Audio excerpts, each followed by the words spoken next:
بسم اللہ الرحمن الرحیم۔ السلام علیکم۔ آپ دیکھ رہے ہیں اردو ود عظمیٰ۔ آج کی اس ویڈیو میں ہم جماعت ہفتم کی اردو کی کتاب سے نظم نعت کے اشعار کی تشریح کریں گے۔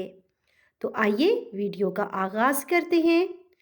پیارے بچوں، یہ نعت مظفر وارثی نے لکھی ہے۔ نعت کا پہلا بند ہے: میرا پیغمبر عظیم تر ہے، کمال خلاق ذات اس کی، جمال ہستی حیات اس کی، بشر نہیں عظمت بشر ہے، میرا پیغمبر عظیم تر ہے۔ بچوں، بند نمبر 1 کی تشریح کریں گے۔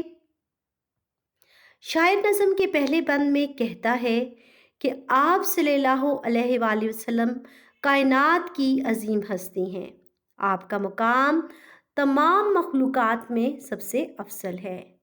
اللہ تعالیٰ نے آپ کی ذات کو سب سے بہترین تخلیق کیا ہے۔ آپ دنیا کی سب سے خوبصورت ہستی ہیں۔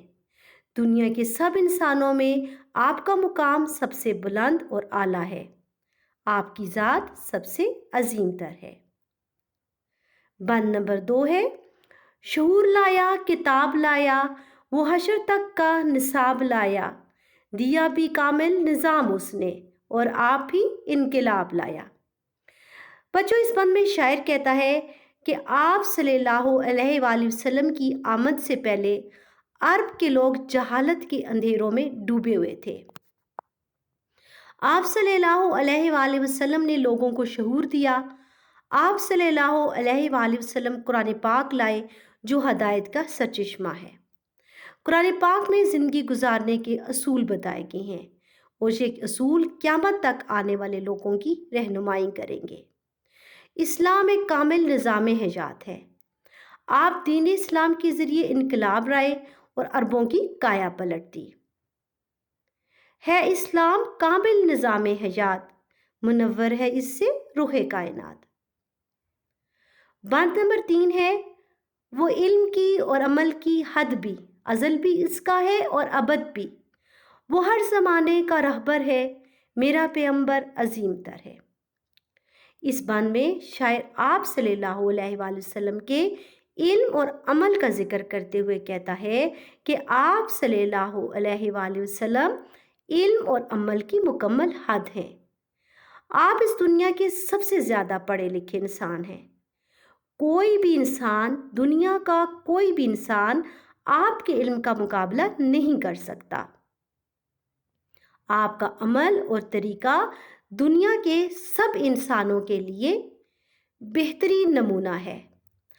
آپ کا علم شروع سے لے کر آخر تک آنے والے ہر زمانے کے لوگوں کو سیدھا راستہ دکھائے گا۔ آپ کی تعلیمات ہی کامیابی کا ذریعہ ہیں۔ آپ کی ذات سب سے عظیم تر ہے۔ بند نمبر 4 ہے: وہ آدم و نوح سے زیادہ، بلند ہمت بلند ارادہ، وہ زود عیسیٰ سے کوسوں آگے، وہ سب کی منزل وہ سب کا جادہ۔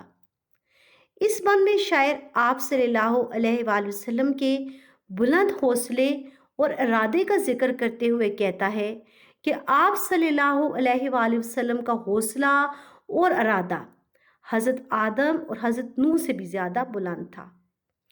کفار نے آپ صلی اللہ علیہ وآلہ وسلم کو بہت تنگ کیا، اس کے باوجود بھی آپ نے ہمت نہ ہاری۔ آپ نے کبھی بھی کسی دشمن کے لیے بھی بد دعا نہیں کی۔ آپ اپنے دشمنوں کے لیے بھی ہدایت کی دعا کرتے تھے۔ آپ صلی اللہ علیہ وآلہ وسلم میں اللہ تعالیٰ کا خوف اور ڈر حضرت عیسیٰ سے بھی زیادہ تھا۔ آپ کے راستے پر چل کر ہی انسان اپنی منزل تک پہنچ سکتا ہے اور دنیا اور آخرت میں کامیاب ہو سکتا ہے۔ بند نمبر 5 ہے: اس میں ایک پیغمبر نہا ہے، اس ایک پیغمبر نہا ہے، اس میں ہجوم پیغمبراں ہے، اس میں وہ جس طرف ہے خدا ادھر ہے، میرا پیغمبر عظیم تر ہے۔ اس بند میں شاعر کہتا ہے کہ آپ صلی اللہ علیہ وآلہ وسلم ایک جامع ہستی ہیں۔ آپ صلی اللہ علیہ وآلہ وسلم میں تمام نبیوں اور رسولوں کی صفات جمع ہے۔ آپ صلی اللہ علیہ وآلہ وسلم اللہ تعالیٰ کے محبوب پیغمبر ہیں۔ اللہ تعالیٰ نے یہ کائنات آپ کے لیے بنائی۔ آپ نے لوگوں کو ایک خدا کی طرف بلایا۔ قرآن مجید میں ارشاد ہے کہ جس نے رسول کی اطاعت کی اس نے اللہ کی اطاعت کی۔ بند نمبر 6 ہے، بس ایک مشکیزہ ایک چٹائی، ذرا سے جو ایک چارپائی، بدن پہ کپڑے بھی واجبی سے، نہ خوش لباسی نہ خوش کبائی۔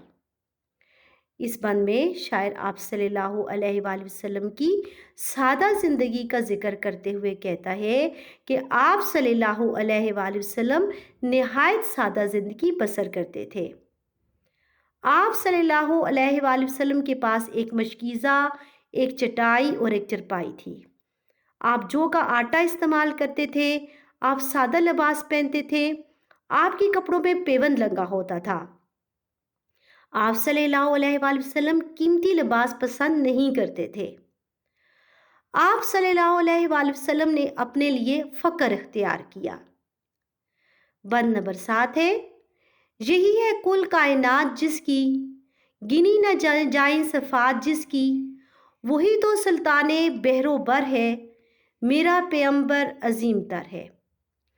اس بند میں شاعر کہتا ہے کہ آپ صلی اللہ علیہ وآلہ وسلم دونوں جہانوں کے سردار اور بادشاہ ہیں، لیکن اس کے باوجود آپ صلی اللہ علیہ وآلہ وسلم نہایت سادہ زندگی بسر کرتے تھے۔ آپ پہ انگنت صفات اور خوبیاں موجود تھیں۔ آپ صلی اللہ علیہ وآلہ وسلم کی خوبیوں کا شمار نہیں کیا جا سکتا۔ آپ صلی اللہ علیہ وآلہ وسلم کی ذات سب سے زیادہ عظیم تر ہے۔ بند نمبر 8 ہے، جو اپنا دامن لہو سے بھر لے، مصیبتیں اپنی جان پر لے، جو تیغِ زن سے لڑے نہتا، جو غالب آ کر بھی صلح کر لے۔ اس بند میں شاعر آپ کے صبر اور حوصلے کا ذکر کرتے ہوئے کہتا ہے کہ آپ صلی اللہ علیہ وآلہ وسلم نے دین کے غلبے کے لیے ہر قسم کی مصیبتوں کا سامنا کیا۔ آپ صلی اللہ علیہ وآلہ وسلم کی ساری زندگی صبر و استقامت کا اعلیٰ نمونہ تھی۔ کفار نے آپ صلی اللہ علیہ وآلہ وسلم پر ظلم و ستم کی حد کر دی، یہاں تک کہ طائف کے سفر کے دوران آپ صلی اللہ علیہ وآلہ وسلم کو لہو لہان کر دیا۔ آپ نے ان سب مصیبتوں کا سامنا صبر اور حوصلے سے کیا۔ جو لوگ آپ صلی اللہ علیہ وآلہ وسلم سے تلواروں سے لڑتے تھے، آپ ان سے خالی ہاتھ لڑتے تھے۔ آپ دشمن پر غالب آنے کے بعد صلح کر لیتے تھے۔ اس کی ایک عظیم اور روشن مثال اس وقت ملتی ہے جب مکہ فتح کرنے کے بعد آپ صلی اللہ علیہ وآلہ وسلم نے اپنے سب دشمنوں کو معاف کر دیا۔ بند نمبر 9 ہے، اسیر دشمن کی چاہ میں، مخالفوں کی نگاہ میں بھی، امین ہے صادق ہے معتبر ہے، میرا پیغمبر عظیم تر ہے۔ نظم کے آخری بند میں شاعر آپ کی سچائی اور امانت داری کا ذکر کرتے ہوئے کہتا ہے کہ مکہ کے لوگوں نے آپ صلی اللہ علیہ وآلہ وسلم کو صادق اور امین کا لقب دیا۔ آپ صلی اللہ علیہ وآلہ وسلم ہمیشہ سچ بولتے تھے اور امانتوں کی حفاظت کرتے تھے۔ یہی وجہ تھی کہ دشمن بھی اپنی امانتیں آپ کے پاس رکھواتے تھے۔ آپ دشمنوں اور مخالفوں کی نظر میں بھی صادق، امین اور اعتبار کے قابل تھے۔ آپ کی ساتھ سب سے عظیم اور بلند تر ہے۔ پیارے بچوں، مجھے امید ہے کہ آپ نظمنات کی تشریح اچھے سے کر پائیں گے۔ میرے چینل کو سبسکرائب کریں۔ اردو ود عظمیٰ۔ اللہ حافظ۔